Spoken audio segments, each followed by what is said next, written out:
Hello everyone, this is the Atlas Nippon gallery car for Metra. It's HO scale. This was released, I want to say in like 2024 at some point by Atlas. This happens to be a cab car. I was going to walk through the features that you can get if you get a custom designed decoder, a sound decoder to go with these cars. Really, they're beautiful models, and honestly, I wish that manufacturers would release sound files so you don't have to go buy separate, creations. But here's what you'll get if you decide to go ahead and purchase one of these custom decoder files. So I'm going to walk through each of the functions here, just kind of one by one. I'll do the lights first, just because when you turn the sound on, sometimes it can drown out what I'm saying. But we'll go ahead and get started. So first of all, we have the headlight. So it's going to come on nice and bright.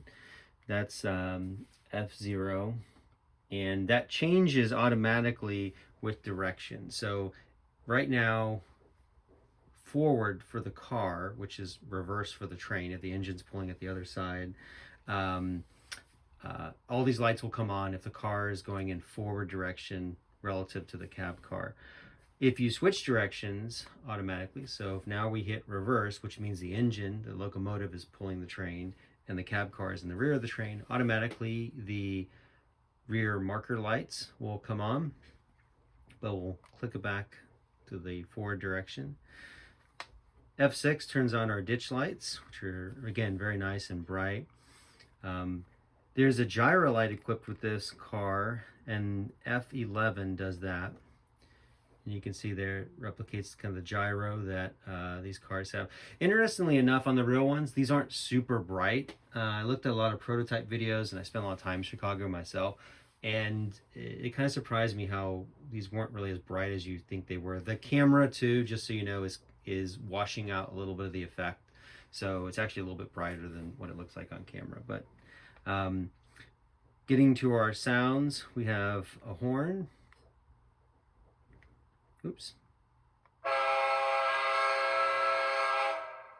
So a nice, really nice horn on these.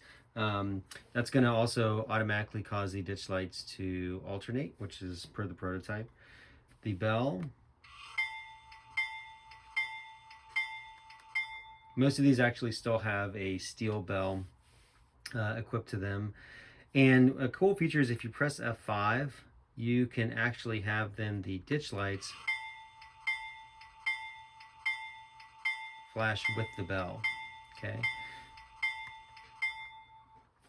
So I've noticed that in the prototype, sometimes they flash with the bell, sometimes they don't, but this gives you the option.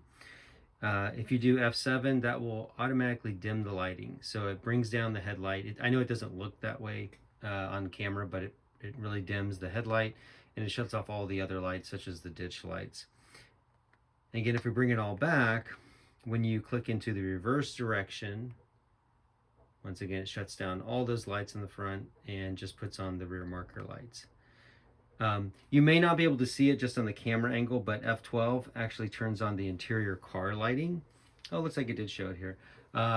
This is great because you don't have to use a magic wand or anything. It will simply turn on and off with F12. And so with that, we'll go ahead and get into some of the sounds here. So F8 turns on sounds. And you may or may not be able to hear that very well. But essentially there is a fan, has a variable speed fan that will kind of automatically kick up sometimes and come back down. That's usually found on these cars due to the various equipment that's running, especially in the summertime with these AC units. Obviously we did the horn. Here's the bell.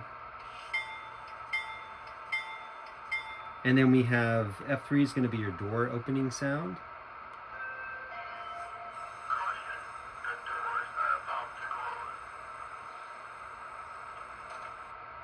Okay, and then there's a number of other features, such as F4 does the brake disable and drive hold. Of course, that's for braking on the train, doesn't really make a sound. But if you do release the brakes, and the fan's kicking up right now, you may be able to hear this.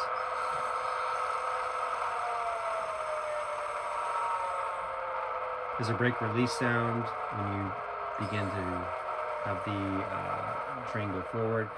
Additionally, when you stop, it'll also do kind of a screeching sound as well as a brake set. F10 is flange squeal, which I can't really show in this, I don't think. There's a little bit.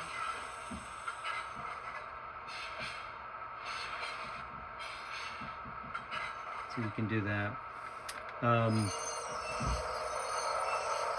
There we go, we got the stop. And then what's interestingly also with these cars is if you put it in the reverse direction, you can still use, for example, the door sounds, the fan will still run, the brake set and release will also work. But right now I'm pressing the horn function and you see it does nothing. Same with the bell. And this is per the prototype, because that way on your engine that it's going to be consistent with, you want the horn and the bell going off on the engine if that's the front of the train. And you don't want to have a bunch of sounds coming from the back of your train, which your cab car is going to be. So it has a nice feature that automatically is designed to be in a push-pull operation. With that, that's really all I have to say about this, guys. I'm going to put these decoders up on eBay. Just one quick note. If you also have Rapido gallery or cab cars, this decoder will not work with those. The wiring is different between Rapido and Atlas, and so you can't just use one decoder for all of them because the functional outputs are different. So just make sure to please select or just let me know which one you want. If you want the Atlas cab car or you want the Rapido cab car, because they are different and they're not easily interchangeable. So thank you for your time and appreciate it. Have fun model roading.